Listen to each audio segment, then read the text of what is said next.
from what we talked about this morning about Scorpio with betrayal and abandonment, these can be traumatic experiences. So when you see an entire generation of Pluto in Scorpio, or 18 months of South Node in Scorpio, you're going to tend to see a lot of traumatized people coming in Right. with those kind of symbols.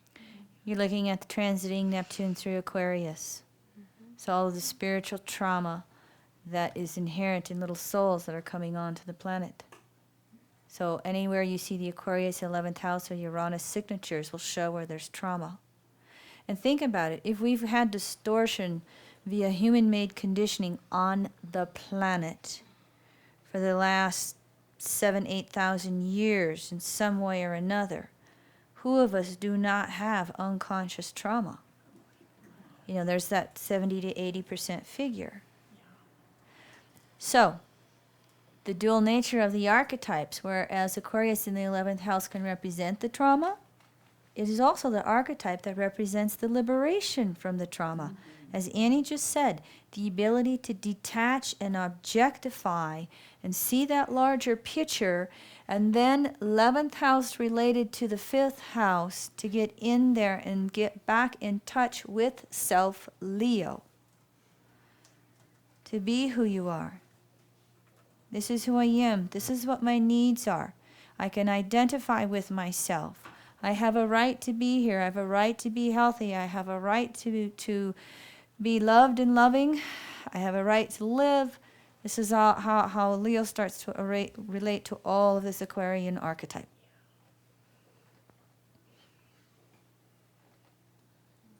So, in terms of getting the Uranian messages that repeat themselves, if you make the effort to follow that direction, then you would move into liberation relative to the future blueprint. Yes. But if you ignore it, is that what specifically leads into trauma? You can increase the trauma. You can intensify the trauma. So when you get the repeated future-oriented messages, even if they seem radically different than your current reality, if the message keeps coming and it's your own soul speaking to you or source speaking through you, okay? If you move in that direction of those messages, in the long run, it's going to be less traumatic and it is going to put you in touch with your natural nature. So some of those blueprints of the future, those repeated messages, that's your own soul trying to return to natural law, to return to what is natural for you, to move in the directions that are natural for you. Pam? Well, I'm confused because, I mean, I get the blueprint to the future, but when you say where the soul wants to go, well, when I get my blueprints, it's trauma. I don't want to go into trauma. Okay, good point. No, it's a good point. So we may need to clarify on this, but many times there's this element of discernment, or you're going to have to take some time with this. Remember, there's 3 types of unconscious information. There's all of that trauma from all those past lives that you've ever lived. There is everything you're suppressing in this lifetime, and then there's the blueprints of the future. You have to do the analyzing, figuring it out thing. Is this, and so for many of us, one of the things in being able to liberate from the trauma is to become conscious of the trauma that's back there suppressed. And so when you get those dreams and you get those messages and oh my gosh, it's all this trauma that's going on, this is the stuff that your soul, it doesn't want to suppress it anymore. This is why anytime you see transits of planets through the 11th house or through Aquarius, there is the trauma that's trying to come to the surface. Look at Neptune in Aquarius right now from 98 through 2011. There's all this spiritual trauma. So all of us could have messages coming up of when we have been traumatized for our beliefs in past lives. Is this what you're asking? Yeah. For example, Go ahead. if you're seeing 3, 4, 5, 6 planets retrograde in somebody's chart, this is typical. As a review, the key phrase is, in order to go forwards, you first have to go backwards, because there's something Yes. there that needs to be recaptured. Yes. That's what's holding you back. Yes. We, Yes. we want to avoid that because it's painful. Now, we've been talking a little bit on our breaks about, some of the rest of the astrological community who either want to, even within the astrological community, wanting to deny reincarnation or wanting to start picking it apart.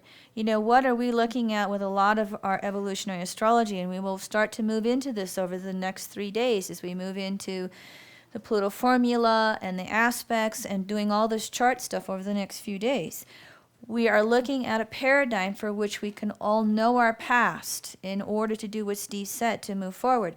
And so what we have is some of those in the astrological community who feel threatened by this, who want to deny this, who don't want to have any of this stuff. My point is that there are those in the metaphysical community who don't want to look under the rug, who want to ignore the white elephant, who don't want to work with past life.